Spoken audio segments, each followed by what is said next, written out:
Good. How about you? Good.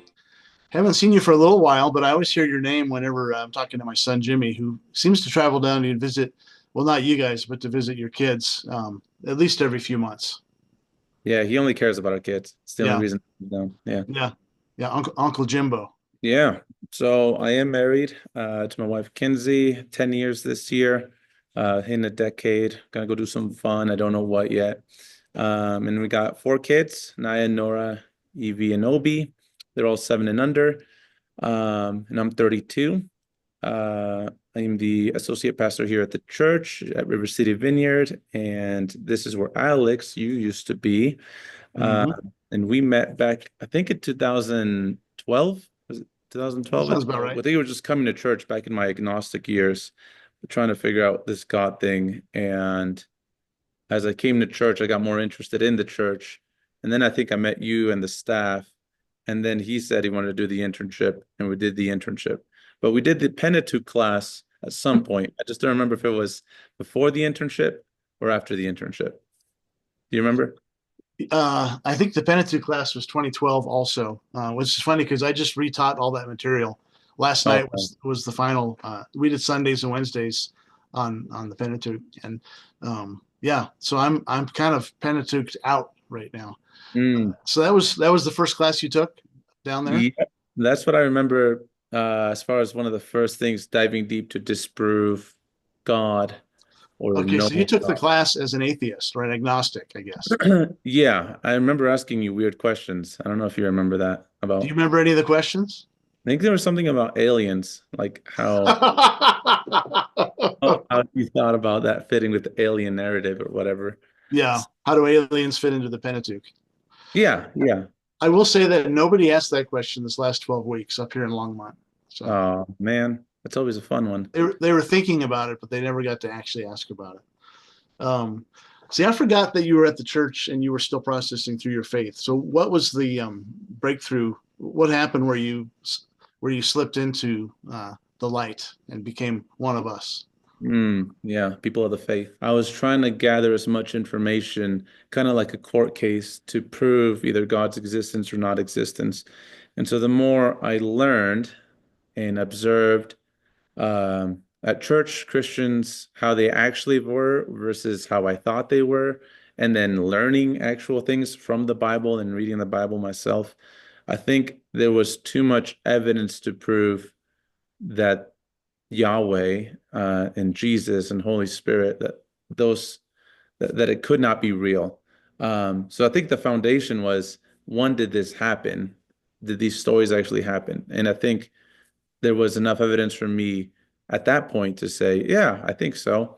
And then the question was, well, if that's the case, then this gospel of Jesus coming to redeem us back to the Father and live with him forever in the new heaven and new earth, um, that's probably going to be that's what Jesus promises, and so through himself.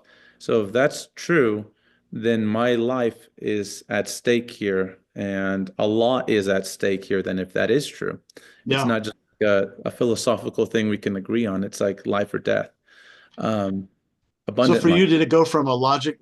Well, let me say it this way. So you were looking for evidence, but how much did emotion and like just your deep needs of your soul play into that? Or was it more just an information gathering exercise?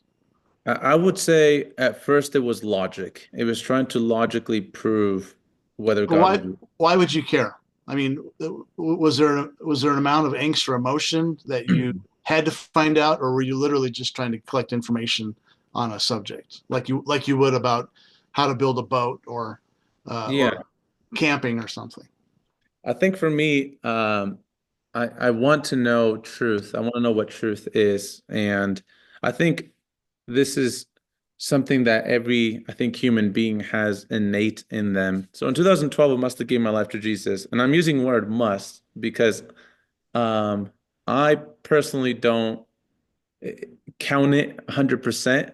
I would say, yes, I gave my life to Jesus, but it was only like half of me giving my life to Jesus. The other half of Okay. me wanted to be in charge. And through a lot of different uh, Do you think actions. that do you think that's normal for most conversions? And so do you think you went from death to life at that half committed point? Or do you think that came later on when you jumped in more fully? Or is that one of those who knows? Who can answer a question like that? Yeah, it's weird. Like if I can kind of can give you the condensed version of what Yeah. happened to me, I'll it's try like, not to interrupt anymore too. no, you're good. If As I 2000, interrupt you now, yeah. yeah, if 2012 was when I gave my life to Jesus, in early 2013, I ended up getting baptized. And then I went through a really rough period of like sleeping around and doing things I shouldn't have been doing. Like my heart, my lustful flesh was still in control, or felt like it was in control, and my spirit was fighting that. So in some sense, I would count it as valid. Like I'm like, if I would have died in 2012 later on, it's like, would he have been saved? I would want to hopefully say yes, even if the rest of my lifestyle didn't match up. And the reason for that, I love John Mark Comer's teachings on this, the layers of the soul, that like you can have gross sins and then different type of sins as you get deeper and deeper. I feel like I had enough conviction at that point to follow Jesus and to want to all of my soul be dedicated to Jesus, and yet my flesh was Yeah. not quite there. And so even if I failed, it's not like I was completely unrepentant and I was like, well, yeah, God doesn't really care. It's like, no, my literal soul felt the burden, the spiritual burden of that, like I've never felt in my life since then, those few different times in 20. Okay. And I'm assuming you had some kind of faith as a little kid, maybe as a result of your mom, maybe before you got into your agnosticism, or No, not really. not particularly. Okay. No, I was even an altar boy in elementary school to middle school, I think. Yeah. But even then, I just did it because I thought the robe was really cool. I didn't really care about the religious stuff. Um,